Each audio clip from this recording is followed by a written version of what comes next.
Okay, so here's tonight's topic. It's called the Silicon Valley Suicides. Why are so many kids with bright prospects killing themselves in Palo Alto? By Hannah Rawson. This is actually from 2015, but I don't think much has changed. The air shrieks and life stops. First, from far away comes a high whine like angry insects swarming, and then a trampling like a herd moving through. The kids on their bikes who pass the Caltrain crossing are eager to get home from school. Do you want to join, Brew? But they know the drill. Brake, wait for the train to pass.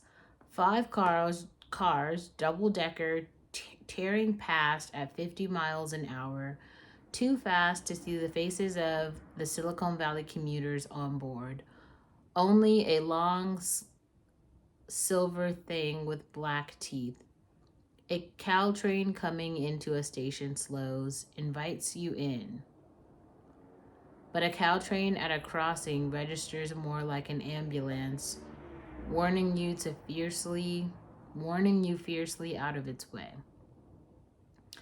The kids wait until the passing train forces a gust you can feel on your skin.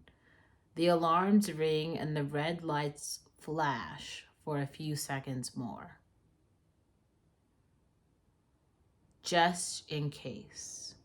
Then the gate lifts up, signaling that it's safe to cross. All at once, life revives. A rush of bikes, skateboards, helmets, backpacks, basketball shorts, boisterous conversations. Ew, how old is that gun? The quiz is next week, dipshit. On the road, a minivan makes a left a little too fast. Nothing ominous, just a mom late for pickup.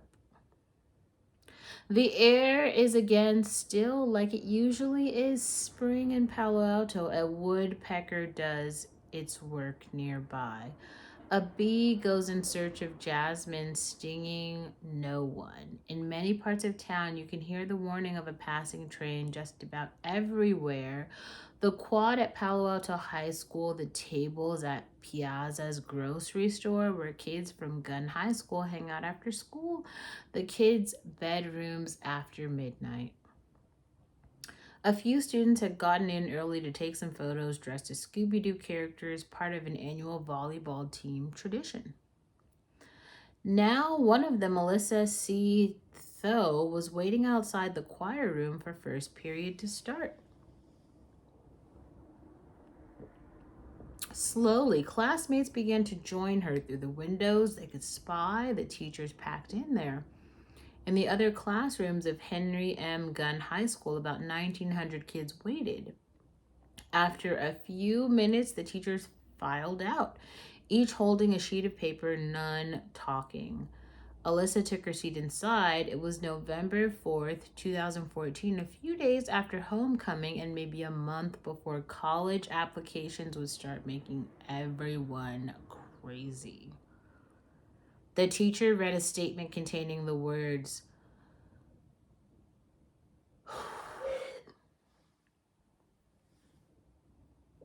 took his own life last night.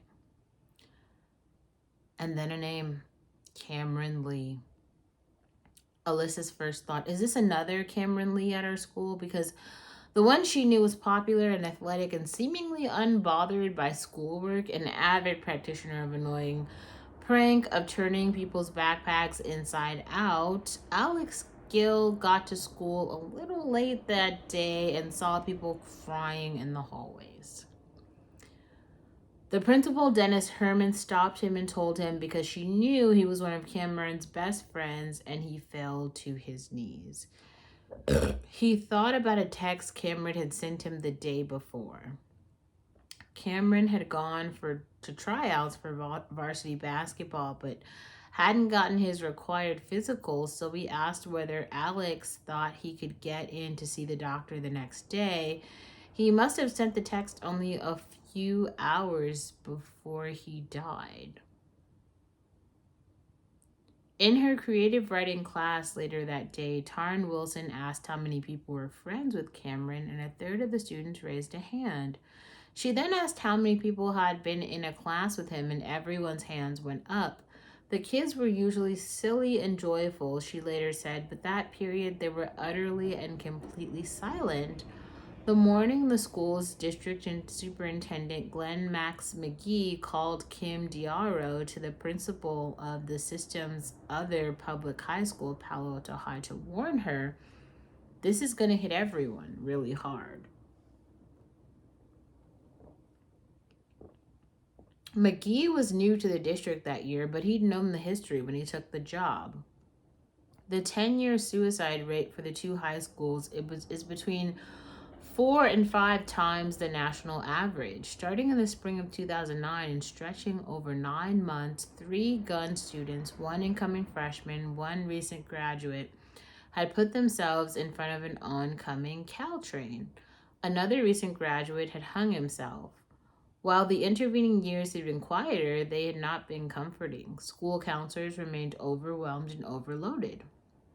With an influx of kids considered high risk, says Ronnie Gillison, who has helped See Gun's mental health program since 2006. 12% of Palo Alto High School students surveyed in the 2013-2014 school year reported having seriously contemplated suicide in the past 12 months. In McGee's 3rd month on the job, about 3 weeks before Cameron's death, a girl from the local private school had jumped off an overpass. Then a day later, a kid who had graduated from gun the year before, Gwen Jens, had killed himself on the tracks. Now it was not even Thanksgiving, and 2 students affiliated with gun were already dead. Suicide clusters, defined as multiple deaths in close succession and proximity, feed on viral news, which feeds on social connections. McGee and the other administrators worried about vulnerable students reading too many details and over-identifying with Cameron. He had played basketball for years, so he knew people at both public high schools in town. His sister was in middle school. He seemed to have friends everywhere, and the grief was gathering momentum. Diario had been the head of guidance at Palo Alto High, Pally, as known in the community, in 2009 and 2010 during the last suicide cluster. But the big differences this time, she told me, were smartphones and social media. All day long, kids at Pally could get updates from Facebook, Instagram, and Twitter, and by second period, they already knew it was the Caltrain again. That day, like every day, you could hear the train from most of the classrooms passing every 20 minutes or so. That day, one student later told me the warning whistle seemed like a cannon that goes off in the Hunger Games every time a kid dies. Thankfully, or maybe eerily, the school district was shocked with suicide prevention experts from Stanford and amateurs who became deeply knowledgeable in recent years. After the 2009-2010 cluster, the school district had put together a comprehensive post-suicide toolkit and trained the staff on what to do to prevent another cluster from developing. Statistically, that had been unlikely. Echo clusters, meaning second clusters in the same location within a decade, are extremely rare. Guns teachers were told they have a substitute for the day if they felt too traumatized, and grief counselors roamed the school grounds, making themselves available to the groups of students who were standing around crying. Staff checked in with students who were thought to be especially vulnerable. In the training, they learned that one key to heading off copycats was not romanticizing the death, so they struggled to hit the right tone. They had to avoid turning Cameron into a hero or a martyr without insulting his memory or his devastated family. They had to make space for the kids to grieve without letting wrath and teddy bear memorials take over the campus. In 2009, to commemorate Jean Paul J.P. Blackard, the first kid in the cluster to die on the tracks, Students had spread rose petals all over the school, and Taryn Wilson recalls them as beautiful and haunting, but also morbid and exactly the type of prop that a depressed teenager might imagine as a backdrop to his own future tragedy. The night after Cameron's death, some classmates sneaked into campus and chalked it up with messages like, "We love you, Cameron," and "R.I.P. Cameron," but administrators talked with students and a day after had the messages erased. Eventually, some of the students decided to hold a memorial service off campus at a local elementary school, and one of the people who planned it was Isabel Blanchard, the junior class president that year and one of JP's youngest sisters. "I'm 15 years old and I just organized a memorial," she said to her mother, Kathleen, when she got home.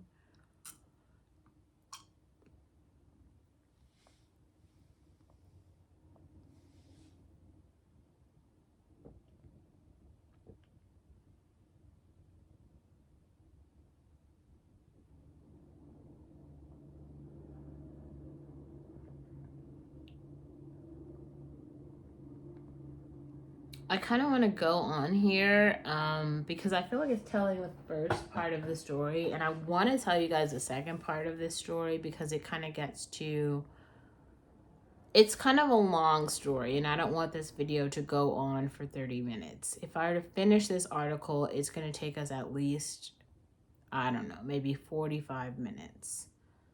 I will read this part, which I think is kind of interesting. "Many well-educated parents are quick to distance themselves from the tiger mom. We might admire her children's accomplishments, but we tend to believe these can be coaxed out of a child through applause, not scolding.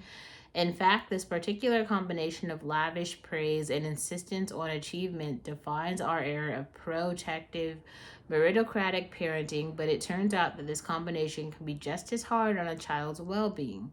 Avi Asser, a psychology professor at Ben Gurion University in Israel, has studied how parenting affects children's ability to cope with school pressure.